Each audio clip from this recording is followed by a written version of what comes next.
Bora, galera, bem-vindo ao canal. Vamos acompanhar aqui a coletiva, né? Infelizmente a gente não sabe o porquê, né? Vamos ver o que é que o filho do Tite, o auxiliar dele, vai falar porque ele não prestou a coletiva hoje. Mas independente disso, foi uma vitória espetacular do Flamengo. O Flamengo hoje massacrou o adversário, né? Teve o primeiro tempo, assim, até os 10 minutos, depois que o Vasco até fazer o gol, né? 8 minutos o Vasco fez o gol. Foi um jogo, assim, normal, né? Como a gente pensou, aquela pressão toda do Vasco, aquela coisa toda. Mas depois o Flamengo empatou o jogo e mudou totalmente o jogo, né? O Flamengo foi outro. Depois do gol do Vasco em diante, só deu o Flamengo no jogo. O Flamengo poderia ter feito 6, poderia ter feito 7, 8, 9, não seria nenhum exagero, tá bom? Mas foi um jogo muito bom do Flamengo hoje. Flamengo ontem, né? E a gente espera que o time consiga fazer uma boa atuação. Lembrando que hoje, de 1 hora da tarde, vai ter a sorteio da Conmebol, da Libertadores, para as oitavas de final. E vamos ver qual vai ser o adversário do Flamengo na próxima fase, tá certo? Vamos acompanhar aqui a coletiva. Se é novo por aqui, por favor, não esqueça de deixar o like e se inscrever no canal, vai ajudar bastante. Direitos e direitos autorais Flá TV, o vídeo. Oi, Kleber, Matheus, boa tarde. Igor Siqueira aqui do UOL, boa noite já. Como é que vocês sentiram, pergunta em relação ao Gabriel, dessa reinserção dele dentro desse grupo, dentro do estádio, dentro do jogo em si, camisa 99, gol, esse conjunto da obra envolvendo ele numa partida que acaba sendo a maior goleada da história do Flamengo sobre o Vasco? Cara, a gente não fica observando especificamente de algum atleta, como é o entorno, tudo. Nossos olhos são sempre para o grupo, Igor.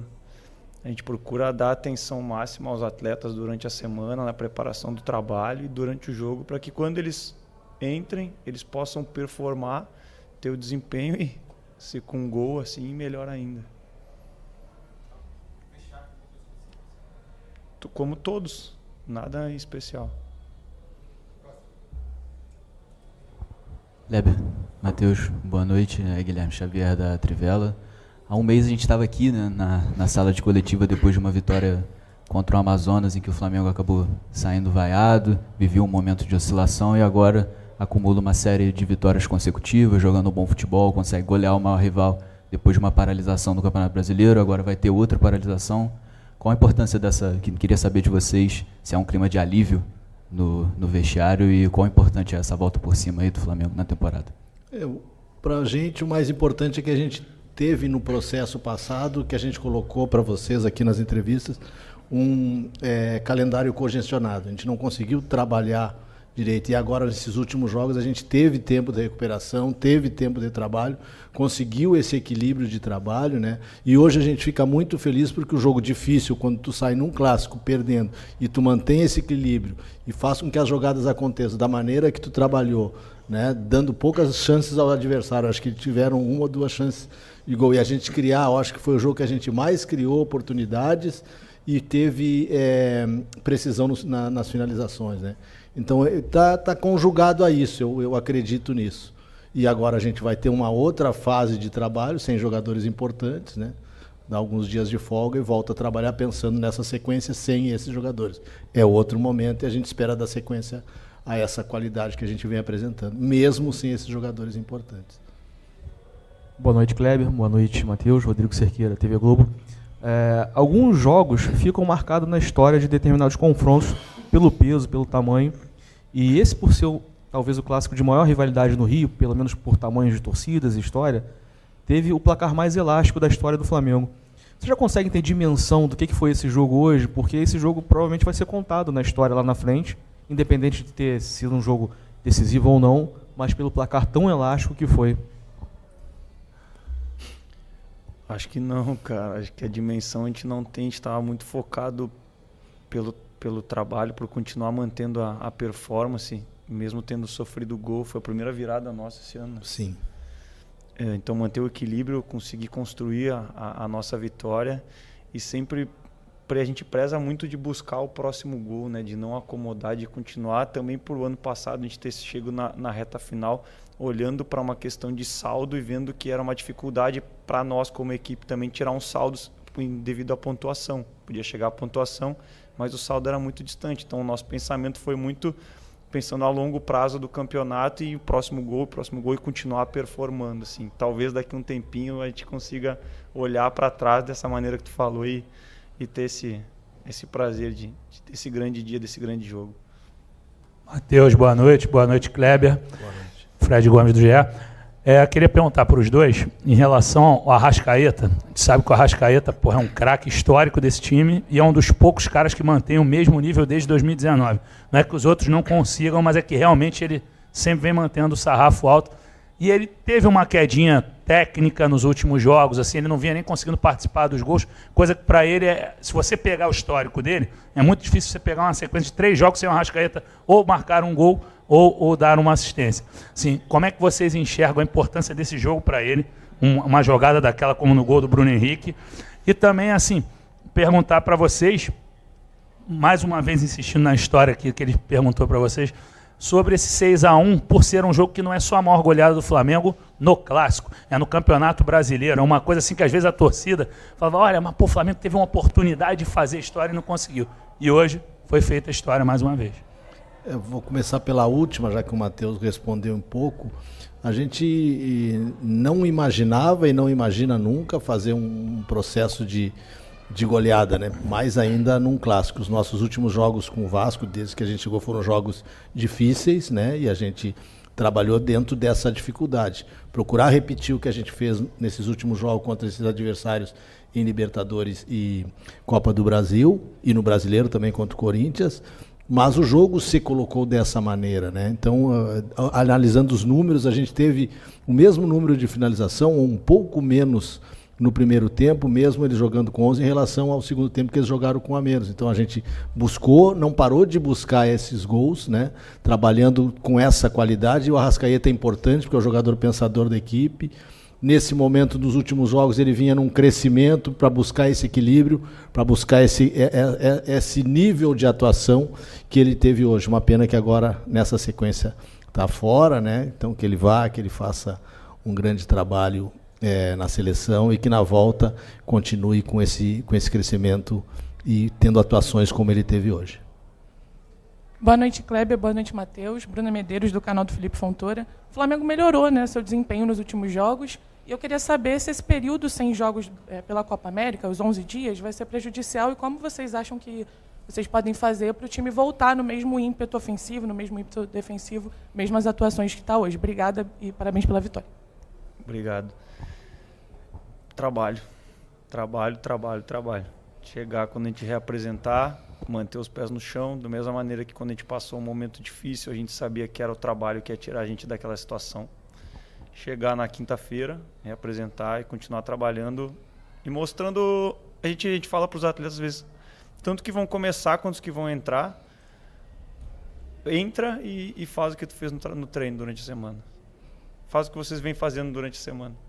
E acho que o Luiz e o Wesley são um grande exemplo disso. Que eles treinaram essa semana, eles treinaram pra caramba. E às vezes tu olha, tu fica com vontade de botar 20 jogadores em campo, só que não dá. Aí quando tu põe os caras que estão trabalhando, estão fazendo e dão a resposta, assim, é extremamente gratificante e esse é o caminho. É esse o caminho. Matheus, Kleber, boa noite. Raíza Simplício, da Gol Brasil. Parabéns pela vitória, né? Eu queria saber de vocês da situação do Carlinhos, né? O Carlinhos, ele chega no Flamengo, faz 2 jogos, se não me engano, no Brasileiro, tem até agora poucos minutos, ficou de fora hoje, não dá para colocar todo mundo, como o Matheus falou, mas como é que está sendo esse processo de adaptação do Carlinhos no Flamengo? Como é que vocês enxergam para os próximos jogos? Deixar para o Matheus responder essa que está mais atento ao Carlinhos. O Carlinhos está num processo de recuperação física. Então ele teve uma sequência, ele ficou doente, variou, não conseguiu fazer os trabalhos, então não é nem opção técnica, essa é uma opção mais de não ter recuperado, não estar apto 100% para o jogo. Então foi mais nesse sentido, acho que ele não vem há uma semana já tentando se recuperar assim e sem conseguir fazer um trabalho sequencial no dia a dia, então aí é mais nesse sentido. E a gente espera já que na quinta-feira, na reapresentação, ele já trabalhe com o grupo, né? E já esteja pronto à disposição para o jogo contra o Grêmio. Quanto à aceitação dele foi muito boa, o grupo costuma receber muito bem os atletas que chegam, né? E ele está muito feliz. Eu pedi para o Matheus responder, porque o Matheus trabalha muito com ele para questões de finalização, de movimentos ofensivos, né? E ele trabalhou bastante, precisava de um acréscimo físico e agora vai estar com a gente a partir de quinta. E foi importante, hein? No primeiro jogo que a gente ganhou lá do Atlético Goianiense, foi muito por a gente ter tido 2 pivôs e quando o Bruno Henrique sofre o pênalti, é porque o lateral tem que ficar pegando e cuidando do Bruno Henrique e não o zagueiro. Então ele já deu a resposta também e a gente sabe que vai dar durante o campeonato. Aqui Matheus, Kleber, uma boa noite. Boa noite. Parabéns pela vitória, Marcos Martinho, do canal da QSRN. Eu queria perguntar para vocês a respeito da melhora do Flamengo durante o primeiro tempo, depois de um pequeno período ali de instabilidade, com dificuldade de quebrar as linhas do Vasco. Vocês encaram essa melhora como no aspecto anímico, no aspecto tático em si, de superação, aspecto técnico, as coisas começaram a funcionar melhor, né? O Flamengo consegue 3 gols ali num período curto de tempo, relativamente, né? Queria saber a opinião de vocês a respeito disso. Mais uma vez, parabéns pela vitória e pela goleada. A gente reajustou alguns detalhes e a gente às vezes não gosta de falar nesses detalhes que são importantes. Foi aquilo que a gente trabalhou como estratégia de construção, principalmente, né? O Vasco marcou muito bem, com as linhas bem próximas, tirando espaço, mas a gente foi encontrando esses espaços pelos ajustes que a gente fez nesse início. E aumentou um pouco a competitividade. O Vasco iniciou competindo muito forte e o Flamengo aumentou a sua competitividade. Então, esses 2 fatores fizeram com que a gente crescesse e ainda no primeiro tempo definisse um bom resultado. Kleber, Matheus, boa noite. Parabéns pela grande vitória hoje aqui no Maracanã. E, Kleber, tivemos hoje a situação do Alan, saiu no primeiro tempo por conta de uma situação muscular, né? Não foi a primeira vez, outros 2 jogadores do Flamengo, curiosamente também no primeiro tempo, tiveram que ser substituídos recentemente. Se é algo calculado, normal, ou se de alguma forma preocupa vocês para esse intervalo, a recuperação e para a próxima sequência, em que inclusive o Flamengo vai ter menos opções com jogadores que estarão a serviço de suas seleções. E, Matheus, hoje tivemos a entrada do Gabriel Barbosa, depois daquela situação que aconteceu com ele. Parte da torcida o hostilizou, mas depois do gol dele, né, a torcida gritou que o Gabigol voltou. Até que ponto, né, isso é positivo para essa redenção do Gabriel Barbosa, ele que precisa também retomar o seu próprio futebol nessa temporada? O Alan é um jogador com característica de muita agressividade, um jogador de muita intensidade no jogo e fez uma sequência longa, né? Um pouco de resquício daquela parte que eu citei antes, de jogos num calendário congestionado que a gente teve. E a gente espera, vai ser avaliado com mais tranquilidade depois, a gente espera que ele consiga se recuperar e esteja à disposição para o Grêmio. Isso é um detalhe que o departamento médico pode falar melhor, mas o nosso desejo é que a gente consiga contar com todos esses jogadores. O Ayrton, né, que não estava, o Léo Pereira, que são, no momento, Carlinhos, Ayrton, Léo Pereira e agora o Alan, jogadores que a gente gostaria de já contar para o jogo contra o Grêmio. O Fábio fala muito, né? Não adianta, a gente quer que ninguém machuque, mas futebol, no nível que é hoje em dia, a intensidade, vai acontecer. A gente vai ter que tentar fazer com que menos aconteça e lidar com isso, né? E questão do Gabi, cara, a gente acredita nele. A gente acredita no que ele pode entregar pra gente dentro de campo. E a gente quer ajudar ele a retomar ao que fez ele virar ídolo também da torcida do Flamengo. E isso é o nosso trabalho do dia a dia. Aqui, boa noite, Kleber, boa noite, Matheus. Parabéns pela vitória, pelo 6-1. A minha pergunta é específica para o Matheus, porque no terceiro gol nós tivemos um gol de bola parada, onde o Davi Luiz aparece quase como um centroavante, né? Ele se desloca, tá na frente do gol, vem para trás, faz um belíssimo gol de voleio. Essa foi uma jogada treinada por você ou é fruto aí de outros tipos de jogadas que o Flamengo já treina durante a semana?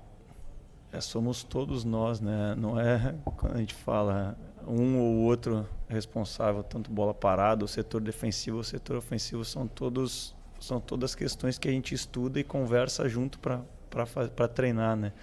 Mas eu vou dar mérito aos atletas ali que eles viram. Nosso segundo gol também foi de bola parada e a gente estava precisando fazer um golzinho de escanteio, de falta lateral, fazia um tempo que não saía já. O segundo gol foi um pouquinho mais treinado, mas o terceiro foi mérito deles, da observação dos espaços que tinha lá dentro e da conversa entre eles de mudar e encontrar a solução. Matheus, Kleber, última. Boa noite, Matheus. Boa noite, Kleber. Tudo bem? Parabéns pela vitória. Sidão Marinho da Litoral News. Flamengo é líder do Campeonato Brasileiro, classificado para as oitavas da Libertadores, classificado para as oitavas da Copa do Brasil. Se a gente pega os últimos 5 jogos, são 16 gols feitos e apenas 1 gol sofrido. Como esse momento que a equipe vive dá um gás ainda maior para vocês continuarem esse trabalho muito positivo? E se nessa conta do saldo de gols, 16 gols feitos e 1 gol sofrido, é a meta que vocês têm com a equipe do Flamengo, que tem um poderio ofensivo muito grande para o decorrer da temporada? É isso que vocês esperam do Flamengo? Uma produção muito grande no ataque, muitos gols feitos. Você falou até agora há pouco, né, que sempre quer buscar os gols. É isso que a comissão espera? Um Flamengo que vai para cima, marca muitos gols, sofre poucos gols. E se me permitem uma rapidinha, amanhã tem um sorteio da Libertadores. Como que vocês conversam, né, com o elenco, entre comissão também, nessa expectativa para o sorteio? Obrigado. Eu vou começar aqui e o Matheus completa. A nossa meta é equilibrar. A nossa meta é tomar poucos gols e manter uma condição de criar chances e ser mais efetivo. Então a nossa alegria agora, a nossa satisfação é porque nos 2 últimos jogos especificamente, a gente criou um número muito alto de finalizações precisas. Então essa é a nossa busca. Pensar em fazer 6 gols, 5 gols, isso é normal, isso não é um fato normal, né? Então a gente tem que ser efetivo, manter uma média de 2,5 gols por jogo, podendo aumentar essa média, né? Mas ser mais efetivo nas finalizações. E quanto à Libertadores, a gente não comentou nada, né? Terminou o jogo da Libertadores, a gente focou no jogo contra o Vasco, agora é 3 dias de descanso, a gente já deixou algumas coisas encaminhadas para o retorno, né? E quando a gente retornar na quinta, a gente faz uma reunião para acertar mais detalhes desse período que a gente vai ter até o próximo jogo do Brasileiro, que é o Grêmio, no dia 13. É isso aí, galera. Espero ter gostado do vídeo, né? Vitória maiúscula do Flamengo, extraordinária, né? 6-1, poderia ter sido 8, 9, não seria nenhum exagero se não fosse o goleiro do Vasco. O Flamengo passeou hoje. Que jogo do Everton Cebolinha, né? Na minha opinião, foi o melhor jogador em campo. A gente não tem nem o que falar, né? Foi um jogo assim, bem dizer assim, atípico. Todos os jogadores foram bem, até o Arrascaeta, que a gente cobrou bastante. Hoje fez um jogo espetacular. Aquele drible lá deixou o jogador do Vasco na saudade e saiu durante todo mundo. Deu aquele passe belíssimo lá pro Bruno Henrique dar só um tapinha, né? Foi um golaço ali, aquela jogada coletiva ali do Flamengo entre o Arrascaeta e o Bruno Henrique. Mas independente disso, o Flamengo foi muito bem hoje. Maior goleada histórica, né, na história brasileira, 6-1. Se eu não me engano, em 2004, o Vasco tinha ganhado do Flamengo por 5-1. Foi até de uma dor de cabeça na época, né? Lá Romário, não sei o que mais. O pessoal até hoje tirava onda e agora o Flamengo conseguiu não só igualar, mas também ultrapassar uma goleada histórica em cima do Vasco. E vai, daqui a gerações vão lembrar dessa goleada. E da forma que foi o jogo, né? Bem massacre do jogo todo. E o Flamengo conseguiu jogar bem, se impôs, fez um bom jogo e é líder do campeonato com todos os métodos possíveis, tá bom?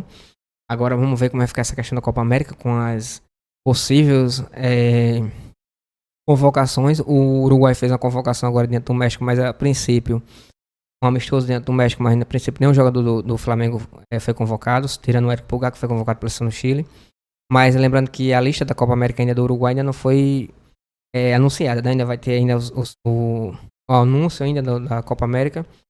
E vamos ver como vai ficar os jogadores do Flamengo, né? Lembrando que o Flamengo tem 4 uruguaios aí, que são titulares, tirando o Atiavinas, que é a reserva do Piquerez, que é do Palmeiras.